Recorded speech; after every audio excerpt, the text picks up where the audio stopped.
Presidente Carlos Gianazzi, eu retorno a essa tribuna para falar um pouco do desmonte da personalidade chamada Jair Messias Bolsonaro. A Polícia Federal encontra a ordem de Bolsonaro para disparo de fake news. Registro está em investigação sobre a participação de empresários na discussão de um golpe de Estado caso Lula vencesse as eleições. Senhor presidente, esse modelo de eletrônico, esses dispositivos eletrônicos, celulares, computadores, laptops, né? Os políticos ainda não entenderam que esse dispositivo, mesmo que ele apague ali as mensagens, elas ficam ali no aparelho, no HD, e quando a Polícia Federal faz a perícia, a verdade vai aparecendo. Então, e muito mais coisa vai aparecer, né? Porque cada dia que passa nós somos surpreendidos com diligências, com prisões, com apreensões, né? A investigação que mirava a suposta pregação de um golpe de Estado por parte de alguns dos empresários mais conhecidos do país acabou esbarrando com um exemplo cristalino da atuação do próprio ex-presidente Jair Bolsonaro no disparo de desinformação e ataques às instituições. Ele parece um pouco aquele filme do Coringa, né? Que aposta na baderna, na bagunça.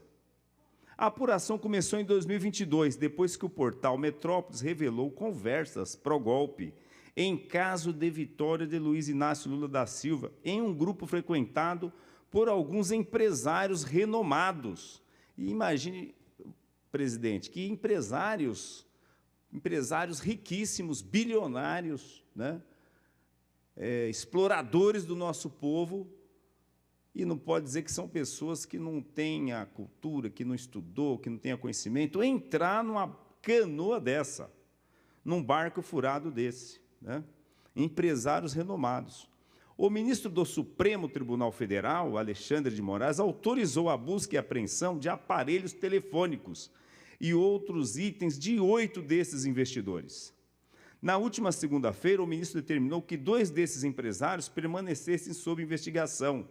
Meir Negri, fundador da Tecnisa. Olha, essa Tecnisa que explora o mercado imobiliário aqui em São Paulo, né, que constrói prédios para toda essa região, as regiões nobres. Olha ele envolvido nesse processo. Meir Negri, fundador da Tecnisa. E Luciano Hang. Esse aí todo mundo já sabia, né? Muito conhecido como o velho da Havan. Os outros 6 alvos tiveram as acusações arquivadas. O ministro entendeu que, embora eles tivessem consumido e compartilhado desinformação, o fizeram dentro de parâmetros abarcados pela liberdade de expressão. Mensagem de Bolsonaro a Negri. No caso de Negri, a apuração continuará por mais 60 dias, pelo menos. A Polícia Federal cita a proximidade de Negri com Bolsonaro e levanta suspeita de que ele fosse um braço para a disseminação de ataques às instituições em seus grupos. Uma mensagem particular é mencionada pela Polícia Federal, a do contato, PR Bolsonaro 8, que seria um dos números do ex-presidente, segundo registrado. Então, eles tinham entre eles um modo operandi e cada um recebia um número, né? Então, esse empresário era o número 8, que, segundo registrado na decisão do STF. O texto foi encontrado no celular de Meir Negri e traz não só ataques a integrantes do Supremo, como também fake news sobre as urnas, pesquisas e, por fim, a ordem, repasse ao máximo, destacada em caixa alta, ou seja, repasse essas notícias falsas ao máximo. Por fim, cita uma suposta fraude, nunca sem sequer lastreada em suspeitas palpáveis, e ataca o Instituto de Pesquisa, dizendo que ele inflava os números pró-Lula, que venceu a eleição, como se sabe. No texto atribuído a Bolsonaro, o ex-presidente ataca a ação do ministro Luiz Roberto Barroso de defender o processo eleitoral como algo seguro e confiável e trata a defesa do voto eletrônico como interferência. Após a ordem para disparar as fake news e os ataques a Barroso e outros ministros do STF e do Tribunal Superior Eleitoral não nominados, o presidente Bolsonaro recebe uma resposta denigre. Já repassei para vários grupos. Ao se despedir do agora, então, ex-presidente, o empresário envia abraços de Veneza. Então, tudo isso está sendo desvendado, está sendo mostrado para a sociedade brasileira como foi o modus operandi, como foi os ataques à democracia, como se deu todo esse processo do alto empresariado do nosso país, dos donos do dinheiro, e como eles agiram para financiar golpes e ataques às instituições democráticas. E isso precisa ser dito, isso precisa ser falado, senhor presidente. A outra questão que eu quero discordar aqui do deputado Vitão do Cachorrão é com relação à anistia.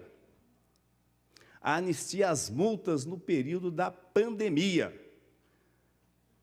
Já está aqui o projeto 1245, que trata, né, desse jabuti sobre a anistia às multas, às pessoas que foram multadas porque descumpriram os protocolos sanitários. Isso é um escárnio. O que dizer dos que cumpriram? Então, muitos cumpriram, e agora aqueles que descumpriram vão ter, o governador está propondo a anistia para eles, né? Então, muitos cumpriram todas as determinações das autoridades para preservar a saúde e até a vida de outras pessoas. Muitos comerciantes tiveram de fechar os seus comércios, porque o período de pandemia foi severo demais. Ficaram com as portas dos seus estabelecimentos fechadas, não puderam trabalhar. Muitos não tiveram recursos para manter os pagamentos de aluguéis, salários e outras despesas.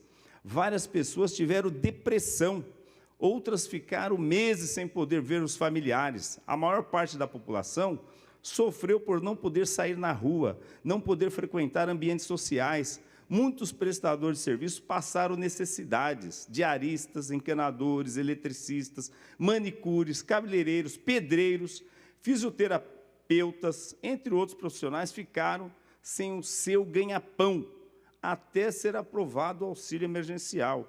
A imensa maioria da população se submeteu às regras sanitárias. A maior parte usou máscara. Por que anistiar aqueles que descumpriram as regras? Por que beneficiar os que não tiveram consideração nem respeito pelos outros? Quer dizer, vamos premiar os descumpridores, vamos premiar quem colocou a vida e a integridade física das outras pessoas em risco. Não podemos deixar de falar, presidente Carlos Gerais, que foram mais de 700 mil pessoas que morreram dentro desse processo todo. Isso é um absurdo, esse projeto, esse jabuti que o governador Tarcísio traz a essa casa. Mas, de tão absurdo que é esta proposta, ela enfrenta, sim, questionamento. A medida gerou polêmica e o Ministério Público de São Paulo já foi acionado por suposta quebra de impessoalidade e utilização da máquina pública para interesses pessoais. Isso porque existe uma suspeita de que, na verdade, o governador pretende anistiar o seu padrinho político, o ex-presidente Bolsonaro e outros aliados políticos. Bolsonaro depositou em juízo no Tribunal de Justiça de São Paulo a quantia de R$ 913.300 relativos a multas por não ter usado máscara. O deputado federal Eduardo Bolsonaro, por exemplo, deve cerca de 113 mil em multas por participar de eventos sem máscara, segundo o G1. No rol de descumprimentos das normas sanitárias da pandemia de Covid-19 estão os donos de bares e restaurantes que abriram em plena quarentena, outros que funcionaram desrespeitando o distanciamento e o uso de máscara. Entre outras regras, são os negacionistas, na sua grande maioria, bolsonarista e apoiadores de Tarcísio de Freitas. Segundo a própria exposição de motivos do projeto de lei, foram realizadas 10.163 autuações de estabelecimentos comerciais e festas clandestinas e 570 autuações de pessoas por servidores estaduais que atuavam na prevenção da Covid-19.